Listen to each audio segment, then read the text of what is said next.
Chapter 1. The anatomy that writes the whole story. The trapezium and the first metacarpal base meet as two saddles stacked at 90 degrees. Each surface concave in one plane and convex in the other. That geometry unlocks flexion and extension, abduction and adduction, and from their combination circumduction and true opposition. But notice what is missing: bony constraint. Almost nothing about these shapes locks the joint together. Stability is delegated to soft tissue, and above all to one structure, the anterior oblique ligament, the beak ligament, running from the volar tubercle of the trapezium to the beak of the metacarpal base. Think of it as the ACL of the thumb.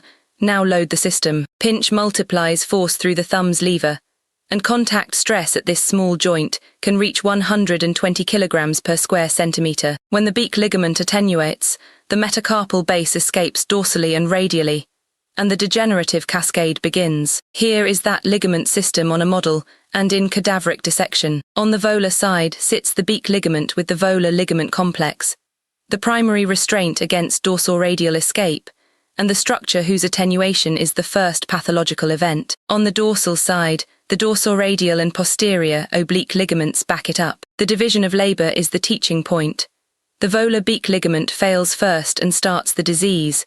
The dorsal complex determines how far the base can travel once it has. Panels like these are exactly how this gets asked. Name the primary restraint, and name the direction of escape. Hold one number from this chapter. Pinch drives contact stress at the thumb base of up to 120 kilograms per square centimeter, on articular surfaces the size of a fingernail. A joint this small, this unconstrained under that load. The only question is how long the ligament holds. Chapter 2. The diagnosis at the desk and on the film. 3 diagnoses share this corner of the wrist. Thumb CMC arthritis hurts at the base of the thumb and declares itself on the grind test. Axial compression with rotation reproducing pain and crepitus, with squaring of the thumb base in advanced disease. De Quervain's tenosynovitis sits more proximal at the radial styloid. Finkelstein's test is positive. The tenderness lies 1 to 2 centimeters proximal to the joint, and the grind test stays negative. And scaphotrapezial arthritis hurts over the distal scaphoid.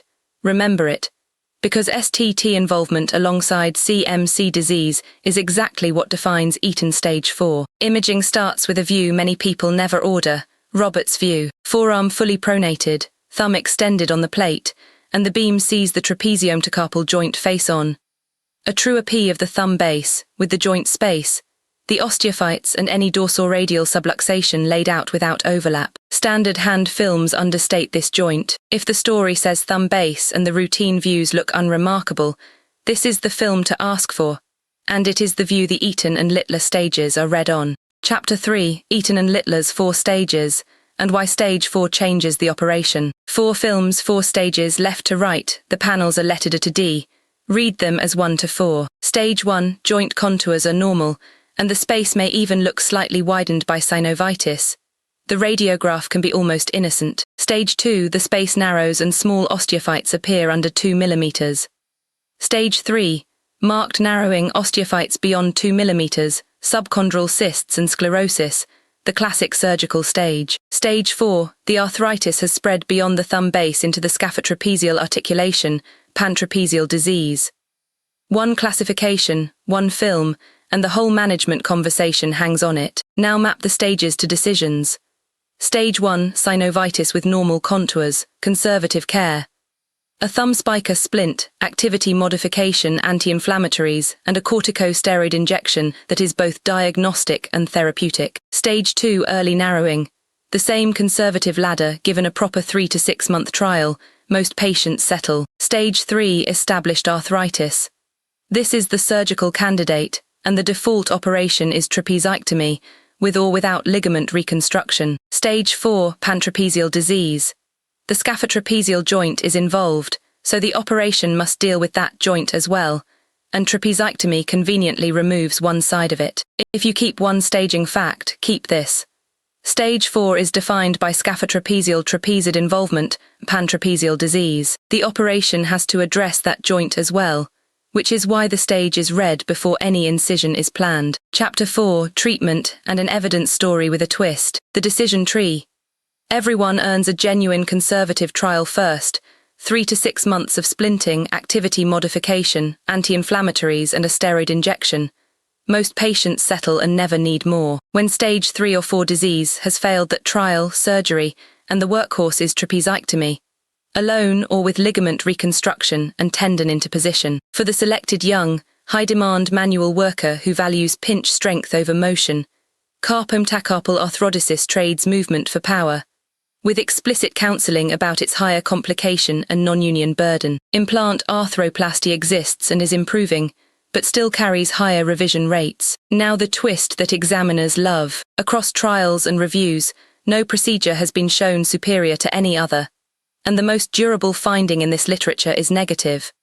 Adding ligament reconstruction and tendon interposition to a simple trapeziectomy has never been shown to improve outcomes. Over 90% of patients do well. Say that honestly, and every operative choice becomes a conversation about risks, not promises. Chapter 5. Inside the operation most of us still perform. Ligament reconstruction and tendon interposition on one plate. The donor is the flexor carpi radialis, half the tendon's width, so wrist flexion is preserved. The trapezium is removed completely. The FCR slip is then woven through a drill hole in the base of the first metacarpal, rebuilding the beak ligament's job as a suspension that holds thumb height, and the remaining tendon is rolled into the empty trapezial space as an interposition spacer. You can see it coiled in the inset, with the joint capsule closed over the reconstruction. Reconstruction plus interposition, LRTI. 5 operative essentials. Complete trapeziectomy, the whole bone comes out, which also clears the scaphotrapezial surface that defines stage 4. The FCR half slip, take half the tendon's width, and wrist flexion survives because flexor carpi ulnaris compensates. The suspension weave, the slip passes through a drill hole in the first metacarpal base and holds thumb height against subsidence. The interposition, the remaining tendon is rolled into the trapezial void as a spacer. And the one outside the wrist, correct metacarpophalangeal hyperextension. The zigzag collapse must be addressed alongside the base, or the reconstruction fails. And this is what everyone is trying to prevent. Follow-up films after trapeziectomy, with markers tracking thumb height. As the metacarpal settles into the space the trapezium left behind, height is lost, subsidence. Radiographically it is common, and simple trapeziectomy shows more of it than reconstruction. Yet here is the evidence twist again, that radiographic settling has not translated into worse patient outcomes in trials. Watch the height, counsel the patient, and remember that the picture and the symptoms are not the same disease.